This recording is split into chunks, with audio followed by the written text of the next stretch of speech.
শীতের রাতে ঘন কুয়াশা গ্রাস করেছিল কাশীপুর গ্রামকে। চারদিকে শুধু ঠান্ডা বাতাস আর নির্জনতার হাহাকার। গ্রামের শেষ প্রান্তে দাঁড়িয়ে সেই পুরনো রায়বাড়ি, যার গা ঘেঁষে গেলেই মনে হয় সময় থমকে গেছে। লোকেরা বলে শতবর্ষ আগে এই বাড়িতে ঘটেছিল এক ভয়ঙ্কর ঘটনা, যার ছায়া এখনও কাটেনি। সেই রাতেই শহর থেকে ফিরছিল সায়ন। ট্রেন মিস হয়ে যাওয়ায় তাকে হাঁটতে হচ্ছিল ফাঁকা পথ ধরে। কিন্তু হঠাৎ তার চোখে পড়ল বাড়ির ভেতরে ঝলমলে এক ক্ষীণ আলো। কে থাকতে পারে এত রাতে ওই পরিত্যক্ত বাড়িতে? কৌতূহল তাকে নিয়ে গেল ভেতরে, আর সেখানেই শুরু হলো এক ভয়ঙ্কর অভিজ্ঞতা।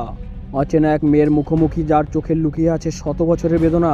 কিন্তু সবকিছু কি সত্যিই যতটা শান্ত দেখাচ্ছিল, নাকি অন্ধকারের অপেক্ষা করছিল আরও গভীর কোনো রহস্য?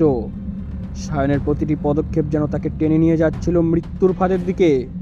যদি সাহস থাকে, দেখো এই গল্পের শেষ পর্যন্ত, কারণ এই রাতের পর হয়তো তোমাদেরও মনে হবে কিছু ছায়া কখনো অদৃশ্য হয় না, তারা কেবল অপেক্ষা করে তোমাদের জন্য। শীতের গভীর রাতে কুয়াশা নেমে এসেছে কাশীপুরের চারপাশে। পুরনো আম গাছের ছায়া গিলে ফেলেছে চাঁদের আলো।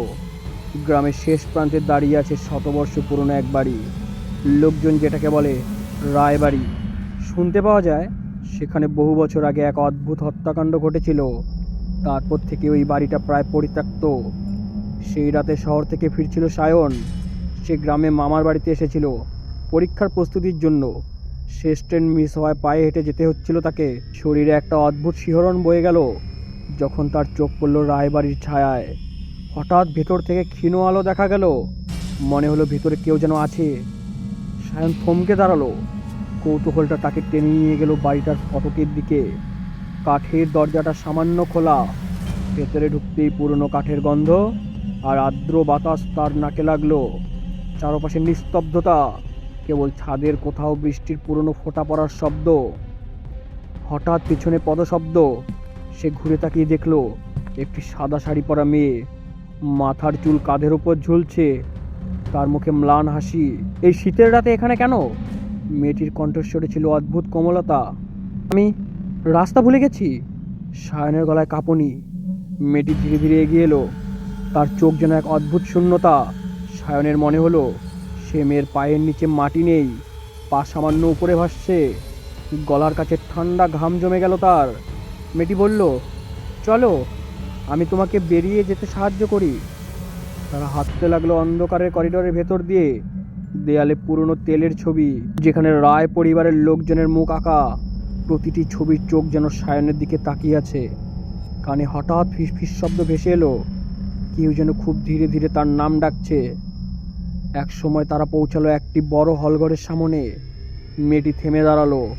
ঘরের মাঝে ভাঙা পিয়ানো, জানালার ফাঁক দিয়ে চাঁদের আলো ঢুকছে। মেয়েটি ধীরে ধীরে পিয়ানোর দিকে এগিয়ে গিয়ে বসে পড়ল এবং এক পুরনো সুর বাজাতে লাগলো। সুরের মধ্যে ছিল অদ্ভুত বেদনা। সায়ন সাহস করে বলল, তুমি এখানে একা থাকো? মেয়েটি তাকালো, চোখে জল। বলল, আমার জন্য কেউ আর আসে না, আমি অপেক্ষা করি। ঠিক তখনই ঘরের কোণে একটা কালো ছায়া নড়ে উঠল।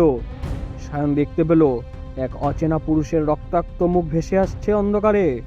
তার চোখ জ্বলছে লাল আগুনের মতো। মেয়েটি ধীরে ধীরে ফিসফিস করে বলল, চলে যাও, ও এসে গেছে।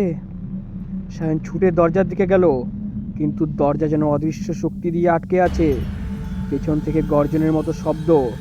কালো ছায়াটা ধীরে ধীরে এগিয়ে আসছে। সায়নের মনে হলো সে যদি এখান থেকে বেরোতে না পারে, তার পরিণতিও রায়বাড়ির আগের কাহিনীর মতো হবে। সে সর্বশক্তি দিয়ে দরজা ঠেলে বাইরে ছুটে এলো। বাইরে এসে দেখলো ভোরের প্রথম আলো ফুটছে। রায়বাড়ির চারপাশে কুয়াশা মিলিয়ে যাচ্ছে। সে পেছনে তাকালো। পুরো বাড়িটা তখন নিঃশব্দ। আলো নিভে গেছে, যেন কিছুই ঘটেনি রাতে। সায়ন দৌড়ে মামাবাড়ি পৌঁছালো।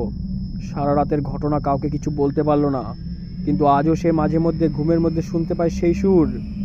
মেয়েটির ফিসফিসানি, আমাকে একা ফেলে যেও না।